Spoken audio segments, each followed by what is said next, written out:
Magandang gabi po, Luzon, Visayas at Mindanao.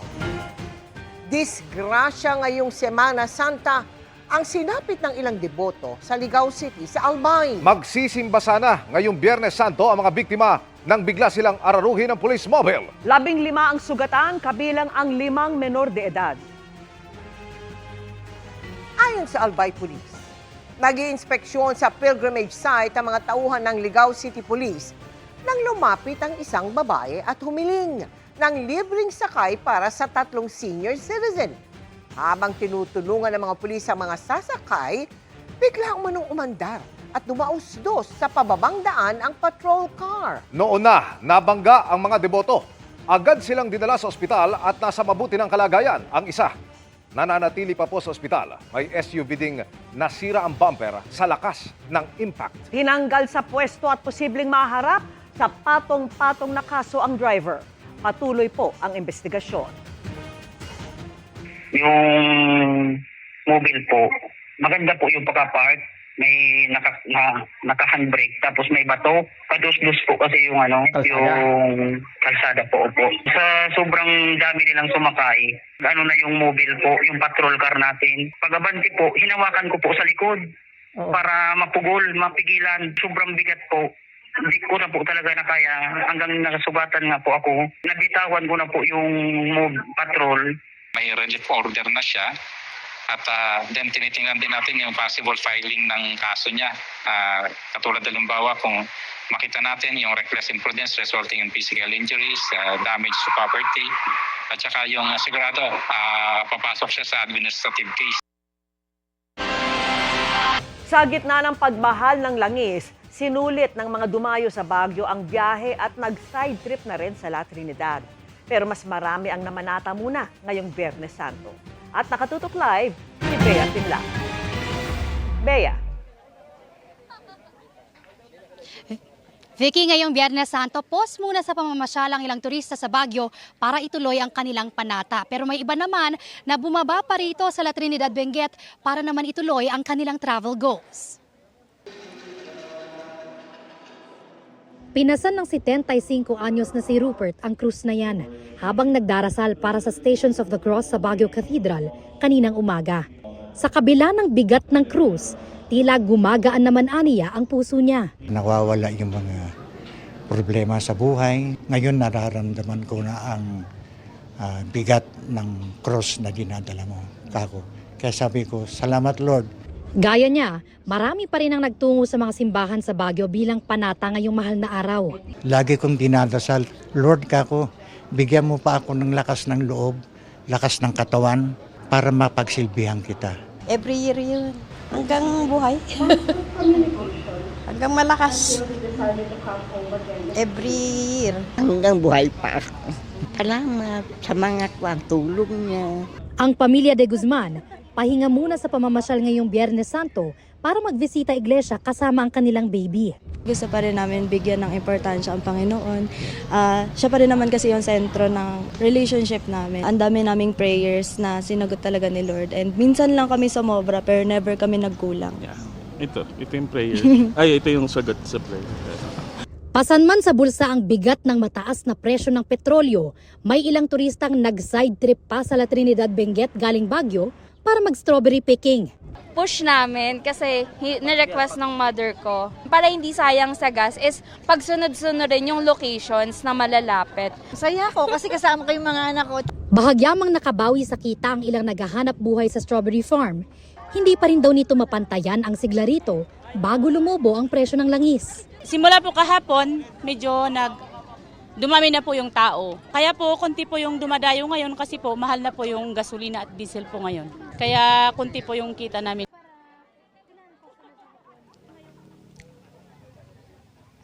Vicky, kaninang hapon maalinsangan ang panahon dito sa La Trinidad, Benguet. Pero ngayon ay lumalamig-lamig na ang panahon. Samantala, pwede pong mag-strawberry picking dito simula alas 8 ng umaga. Yan ang latest mula rito sa La Trinidad, Benguet. Bea Pinlac, nakatutok 24 oras. Maraming salamat sa iyo, Bea Pinlac.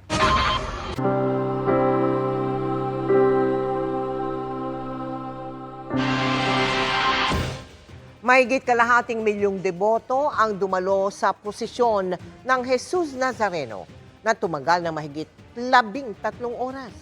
Nagsimula yan pasado alas 11 kagabi at natapos bago mag-alauna ng hapon kanina. Nakatutok si Jomer Apresto. Ganito kainit ang naging sitwasyon sa prosesyon ng Poong Nazareno sa bahagi ng Arlegue Street sa Maynila pasado alas 12:30 ng hating gabi. Bawat deboto gustong mahawakan ang lubid ng andas. Sa kuhang ito, may kita na marami rin ang naglalakas loob na makasampa sa andas para makapagpahid ng kanilang mga bipo.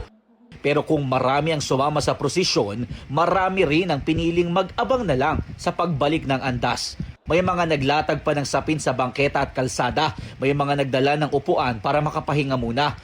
Ang magkaibigang senior citizen na sina Romeo at Arturo na taga-Bagong Silang, Caloocan, piniling hindi na sumama sa prosesyon. Mahigit 50 taon na raw deboto ang 73 years old na si Lolo Romeo. Siya raw ang humikayat sa 63 years old na si Lolo Arturo para maging deboto. Kahit na stroke at nagkaroon ng blood clot sa ulo, hindi ito hadlang para sa kanyang panata sa Nazareno. Panata ko talaga habang may buhay ako. Ang sarap.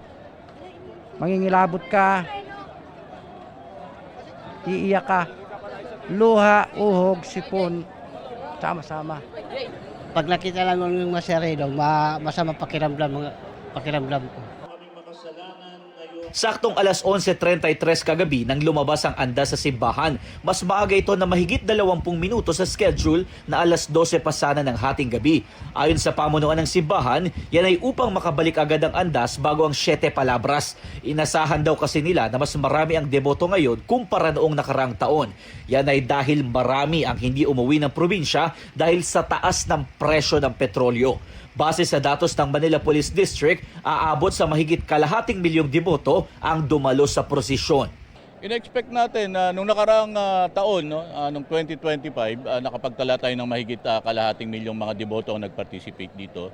Wala namang pagbabago dun sa ruta, ganun pa rin naman siya. Yung mga pulis natin nandyan para bantayan lang yung kaayusan at katahimikan. At sabi maitawid natin ng maayos itong ating Good Friday procession.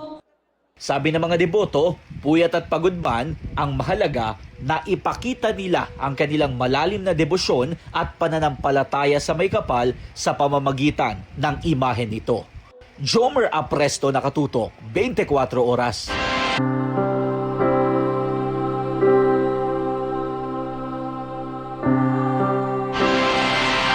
Dahil sa sobrang init, hinimatay ang ilang dumagsa sa Maleldo 2026 ang bersyon ng senakulo sa San Fernando, Pampanga, kung saan may literal na nagpapapako sa krus. Nakatutok si Chino Gaston.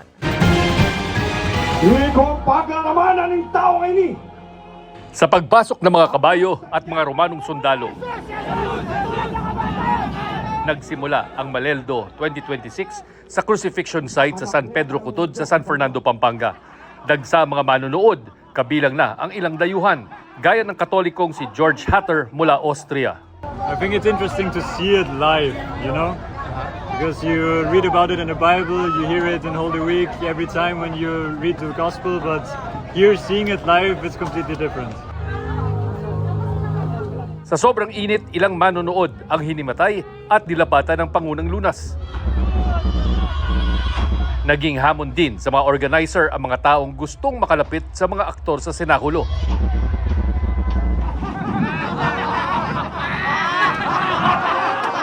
Pangunahing tampok sa Maleldo si Ruben Inahe na 37 taon nang ginagampanan ang papel bilang Hesukristo. Literal siyang ipinako sa isa sa 3 krus na natayo sa burol.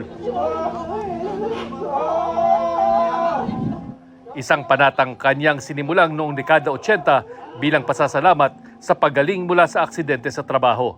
Taon-taon na lang sinasabi ni Ruben Inahe na magre-retiro na siya mula sa pagpapapako sa krus. Kaya ang tanong ng marami, ito na nga ba ang huling taon na pagganap niya bilang Hesukristo dito sa San Pedro Cutod sa San Fernando, Pampanga? Pagkatapos ng medical check-up at kaunting pahinga, humarap sa media sina Inahe at 2 napipisil na papalit sa kanya. Taon-taon, pinagdadasal ni Inahe ang kanyang kalusugan tuwing nasa krus. Pero kanina, iba raw ang kanyang ipinagdasal. Matigil na yung gira sa ng silangan po. Ayun po yung pinalangin ko sa sa taas ng cross. Kasi tatlo lang yung naglalaban, buong mundo na ang nasasaktan. Isa na tayo doon.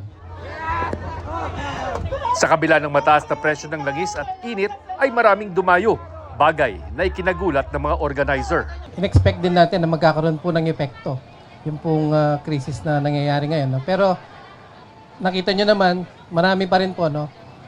Ang napagkasunduan po naming estimate at this time ng ating pong PNP, dito po sa site is more or less 8,000. Yung pong mga naging bisita po natin. 15,000 naman kung bibilangin ang nasa 4 na iba pang crucifixion site sa San Fernando. Shino Gaston Nakatutok, 24 Oras. Bawal muna mga party at ingay sa Boracay ngayong Biyernes Santo. Inilaan muna ng mga nagbabakasyon doon ang panahon para magnilay-nilay at mag-ayuno. Nakatutok doon live si Kim Salinas ng GMA Regional TV. Kim? Mel, daan-daang deboto ang nakibahagi sa taunang Via Crucis o Stations of the Cross dito sa Boracay ngayong Biyernes Santo.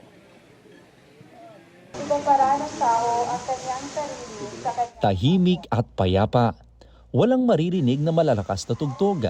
Ito ang sitwasyon sa isla ng Boracay ngayong Good Friday. Ang maririnig lang kaninang umaga, ang dasal ng mga nagprosesyon sa beachfront. Ang Via Crucis o Stations of the Cross ang taunang aktibidad ng parokya sa Boracay. Ngayong taon, daan-daang deboto ang nakibahagi. Sa Certificate of Land na ngayon ay binabawi sa amin, kaya in-offer namin yung mga intention namin dito. Hindi lang mga residente ang nakiisa sa Via Crucis, kundi pati mga nagbabakasyon. Tulad na lang ng grupo ni Thelma. Parang may misa, sabi kong ganun. Siyempre, Biyernes Santo, gusto namin ding magsimba, kaya sumama kami. Ayon sa Kura Paroko, mahigit 500 ang sumama sa Via Crucis ngayong taon. Hindi success yung hinahanap natin, kundi yung fruitfulness. No, maganda yung takbo ng Via Crucis, walang masyadong interruption, no? At maraming sumama. Bilang pag-obserba din sa Good Friday, kahit sagana sa pagkain sa Boracay, nag-ayuno at umiwas sa pagkain ng karne ang ilang turista. Simula kaninang alas 6 ng umaga, ipinagbawal na sa isla ang mga party at pagpapatugtog ng malakas. Tatagal yan hanggang alas 6 bukas ng umaga. Tonight po, more on kami, family dinner lang, to keep it solemn. Alam naman po natin ngayon na Holy Week, so bawal po talaga yung maingay.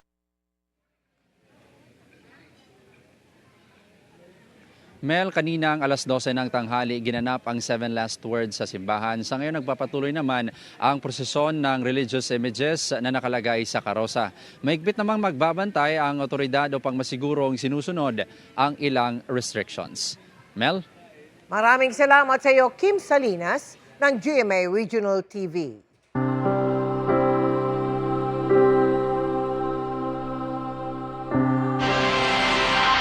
Mga kapuso, kasunod po ng prosesyon ng Nazareno kaninang madaling araw, prosesyon naman ng Santo Inchero ang dinagsa sa Quiapo ngayong hapon.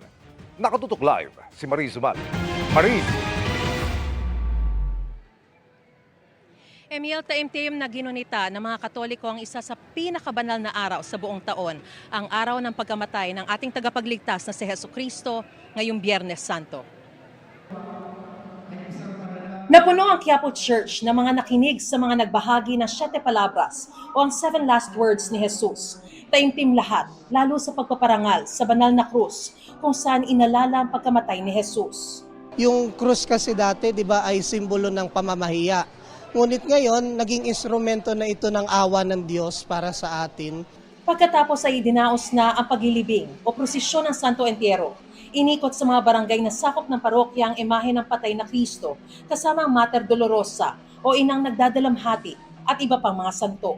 Para sa akin po kasi is sobrang kulang na hindi ako makarating dito sa mahal na po ng Nazareno kasi ito po yung simbahan na nilapitan ko nung ilang beses akong mag-exam, ng board exam. Then that time, yung father-in-law ko is nasa hospital, pero hindi niya ako binigo. Ito po yung araw na inaano namin yung paghihirap niya hanggang sa pagkamatay niya. Parang sinasabuhay namin yung pag-alaala naganap sa kanya. Ganon din sa buhay namin. Si Nanay Delia nakikiisa sa sakripisyo ni Maria dahil sinaktan din daw ang anak niya kahit wala umanong kasalanan. Bakit ganun? Sabi ko ganun. Wala naman pong kasalanan yung anak ko. Bakit siya pa po yung ginawang ng mga tao? Yung kaaway niya, hindi ko nga po alam kung bakit naging kaaway niya. Sa Balutondo, isang grupo naman ng mga kalalakihan ang nagpenitensya papasok sa isang chapel. May iba hinahampas ang likod at isang nagbuhat pa ng krus. Emil, itong mahabang pila na nakikita mo sa Plaza Miranda ay bahagi o pila para sa Veneration of the Cross o paghalik sa krus ng poong si Jesucristo. Samantala, patuloy naman yung paghihintay rito sa Plaza Miranda at sa paligid ng Quiapo Church ng mga deboto para sa pagbabalik ng Santo Entierro dito po sa simbahan. At pagkatapos po ng prosesyon ng Santo Entierro ay susundin na ang Magnum Silentium, Latin para sa Great Silence o panahon para sa pagninilay at pakikinig sa Panginoon. At yan ang pinakasariwang balita mula pa rin dito sa Quiapo Church. Balik sa iyo, Emil. Maraming salamat, Mariz Umali. Ultimo, mga fire dancer ng Puerto Galera, iniinda ang taas presyo ng diesel. Pero todo pa rin ang kanilang mga pagtatanghal kagabi bago ang pagbabawal sa mga party roon ngayong Biyernes Santo. At nakatutok si Bam Alegre. Naglalagablab ng mga bolang apoy, paikot-ikot at iniitsa-itsa pa. Habang hawak ang mga ito, may tumatumbling pa ha. Ang mga fire dancer na ito ang bumungad sa nightlife ng Puerto Galera kagabi, Huwebes Santo. Pero maging mga fire dancer, umaaray sa presyo ng diesel na gamit nila sa kanilang exhibition. Apektado talaga po kami kasi ang gamit po namin is diesel kasi mas matagal siyang mamatay. Bagaman relax ang vibe ng mga turista, nananatiling nakaalerto ang mga otoridad sa seguridad. May police visibility sa White Beach. Nadoble po ang deployment po ng aming LGU personnel. Katulong din po namin ang tourist police. Actually po halos lahat ng tourist attractions. May palibreng concert din kagabi.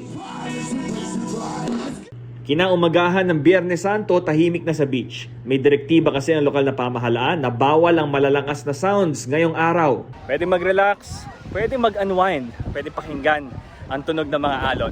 Pero bawal mag-ingay dito ngayon sa Puerto Galera ngayong Biyernes Santo bilang paggunita sa mahal na araw. Sa tala ng lokal na pamahalaan, nasa mahigit 12,000 na ang mga turista na bumisita rito mula noong Holy Monday. 7,000 ang dumating kahapon, Monday, Thursday, at ngayon inaasahan na 3,000 turista pa ang hahabol. Ang matahimik na aura ng Puerto Galera ngayon ang nakaakit sa barkada nila Angelica para magbakasyon dito. Yun yung maganda po dito kasi syempre iba-ibang religion tayo pero may pa din, paggalang pa din tayo sa mga kung ano yung dapat tahimik, dapat solemn pa din yung place. Sa tala ng lokal na pamahalaan, mas kaunti ang mga turista ngayon kumpara noong nakaraang taon dahil na rin daw sa oil price hike at sa mas mataas na pamasahe. Syempre naman po, alam naman po natin na we are experiencing crisis po talaga. So meron po tayong medyo maliit na pagbaba po ng number ng tourists po natin. Around 1,500 tourists po yung dinecline ng Puerto Galera from Monday hanggang kahapon po. Mula rito sa Puerto Galera, Bam Alegre, nakatutok 24 oras. Ang ganitong panahon mga kapuso, pagkakataon din para makapagpahinga kaya tinagsa ng mga gustong magliwaliw ang Liuliwa Beach sa Zambales. Nakatutok si Ian Cruz.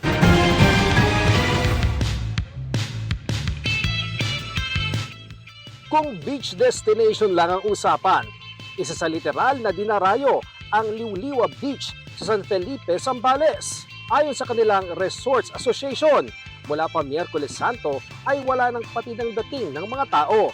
Kaya ngayon ng Biyernes Santo, fully booked ang karamihan sa 150 hotels dito. Ang resulta sa beach area, siksikan. Sa dami nga ng bisita roon, may ibang nag-walk-in na hindi na na-accommodate at lumipat na lang sa ibang bahagi ng San Felipe. May mga reports din po kami na fully booked na. Bukod sa paliligo sa dagat, maraming aqua activities na pwedeng ma-enjoy.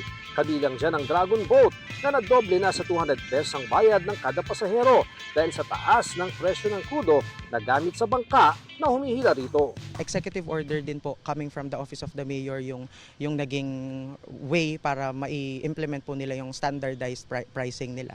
So okay naman din po sa side ni LGU na ginawa nila yon para makahabol din po sila doon sa magiging kakulangan if ever para matuloy nila yung operations. Patok din dito ang ATV na nasa 500 pesos kada 30 minutes na paggamit. Kapansin-pansin namang maraming millennials at Gen Z na guest ang mga resort dito. Bukod kasi sa maganda at malinis sa tanawin, lalo't tad-tad ng Aguho Tree o Beach Pine ng Liwliwa Beach. Ipinagmamalaki rin ang mga TikTok at IG-worthy restaurants at cafe. Compared to other places, more of mga pocket resorts lang kami. Maliliit na resorts, maliliit na community, and karamihan dito mga surfers talaga. Mura rin sir yung mga accommodations namin, mura din dito yung food. Mula Maynila, nasa 3 hanggang 4 na oras lang ay mararating na ang Liwliwa Beach. Kaya kung di afford na magbayad ng hotel, pwede naman ang day tour. Dagsa ang mga tao dito sa Liwliwa Beach ngayong Biyernes Santo at sa tansya ng kanilang Municipal Tourism Officer, aabot pa hanggang Linggo ng Pagkabuhay ang pagdagsa ng mga tao. Mula rito sa San Felipe, Zambales, Ian Cruz, nakatutok, 24 oras. Mga kapuso, milyong-milyong deboto ang nakiisa sa taunang alay lakad sa Antipolo Cathedral.